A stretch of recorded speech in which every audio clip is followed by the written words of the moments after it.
Today, we're going on an absolutely incredible journey. And our main character?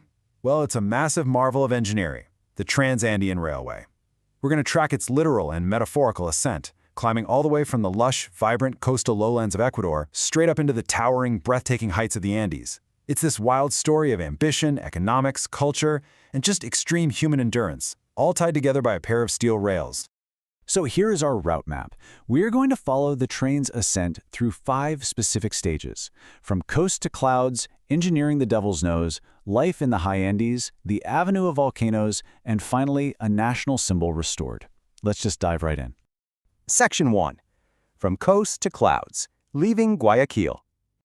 Okay, we're kicking things off at sea level in the vibrant city of Guayaquil. Now, historically, this coastal region was completely separated from the highlands. Before this railway, your only option up was a treacherous month-long slog on horseback. No thanks, right? To fix that massive divide, a staggering 220 million euros was spent to totally reconstruct this 450-kilometer track. They finally completed it in 2013, breathing new life into President Eloy Alfaro's original 1908 vision. He wanted a literal lifeline, a physical symbol of national unity, connecting the coast to the highlands. Right out the gate, as the train rolls through these lowlands, you see the massive economic engine of the coast, bananas. Ecuador is actually the world's largest exporter of them.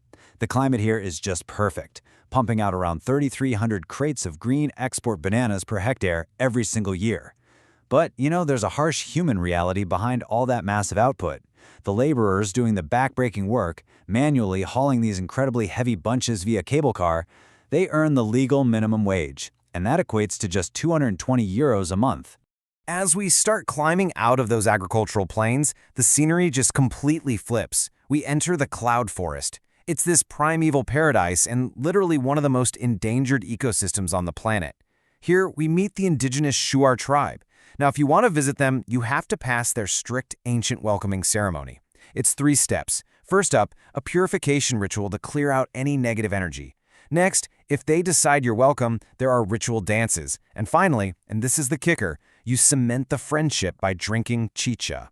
This is a traditional alcoholic beverage made by, well, chewing and spitting. Yeah, spit beer. And it dates all the way back to the Incas. You drink it, you're family. You refuse? Well, historically, that meant you were an enemy.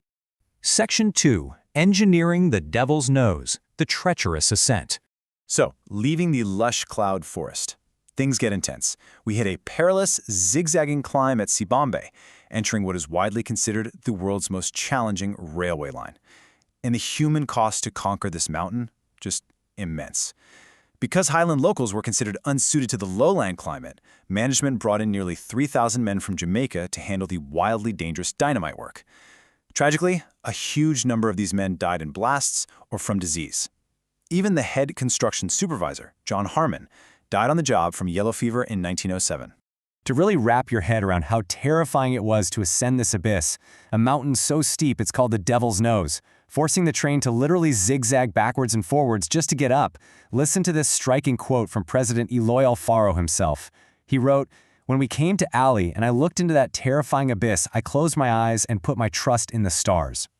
And that actually brings us to a really fascinating modern contrast. On one side of the tracks today, you've got the Tren Crucero. This is a luxury tourist train decked out with Baroque wood paneling, gold leaf, the whole shebang.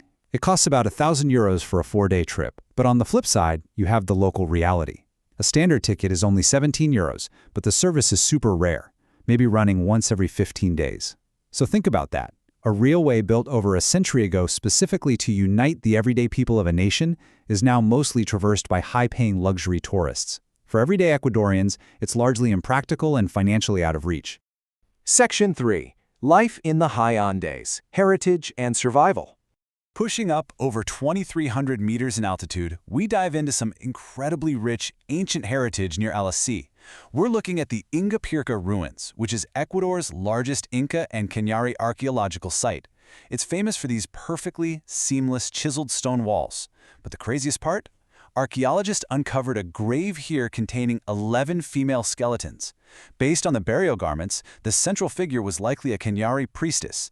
The other 10 women were perfectly arranged around her in fetal positions. It's this powerful, completely intact snapshot of their pre-colonial belief in rebirth after death. But you know, Andean heritage isn't just carved in stone. It is very much alive in the kitchen. When our train pulls into Riobamba, we get a real taste of the local culture. Let's look at Maria, the mother of our steam train driver Edgar. She meticulously prepares a dish called quasado. This is a traditional roasted guinea pig, cooked up with garlic, onions, and potatoes. Guinea pig was a major staple for the Incas, and Maria's precise cooking keeps that centuries-old culinary tradition totally alive today. If we map out this journey, the sheer verticality is just mind-blowing. We started down in the foothills of Bukai at 300 meters. Then we conquered the Devil's Nose at 2,360 meters. Day 3 takes us to Urbina, Ecuador's highest railway station, sitting at over 3,600 meters.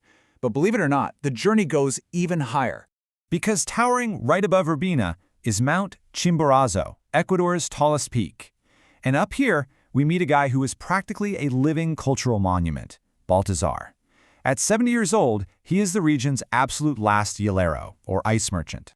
Balthazar's daily grind, which, by the way, he has been doing for 55 years, is just a brutal physical reality. He hikes way up to an ice mine, sitting at 4,800 meters. Up there, in that incredibly thin air, he manually chops pure, dense glacial ice into 50-kilogram chunks. He wraps these massive blocks in high-altitude paramograss to keep them from melting, ties them to his donkey, and treks all the way back down to the market. And he does all of this backbreaking labor to sell a pure block of ice for roughly €4. It's a staggering juxtaposition, right? His intense, freezing labor for €4, happening in the exact same mountains, where luxury tourists are paying €1,000 to casually ride by below. Section 4. The Avenue of Volcanoes, Scaling the Summit. As we enter the final stretch of this explainer, we roll through a majestic landscape that the famous geographer Alexander von Humboldt dubbed the Avenue of Volcanoes. But this area isn't just about pretty views. There is some serious economic scale happening here. The train passes by these massive farms that are perfectly suited to the high-altitude climate. Get this, they export a staggering 2 billion roses every single year. Workers meticulously sort and package 52 different species of red roses to be shipped all over the globe. 2 billion. Intermixed with those massive flower farms is some deep, deep history. We glide past the Hacienda La Ciénaga. This estate is over 400 years old and has literally survived earthquakes and volcanic eruptions intact. In fact, this is the exact spot where Alexander von Humboldt stayed back in 1802. From the safety of this estate, he could watch wild horses roaming the national park and make incredibly detailed visual observations of the looming Cotopaxi volcano. Section 5. A national symbol restored, arriving in Quito.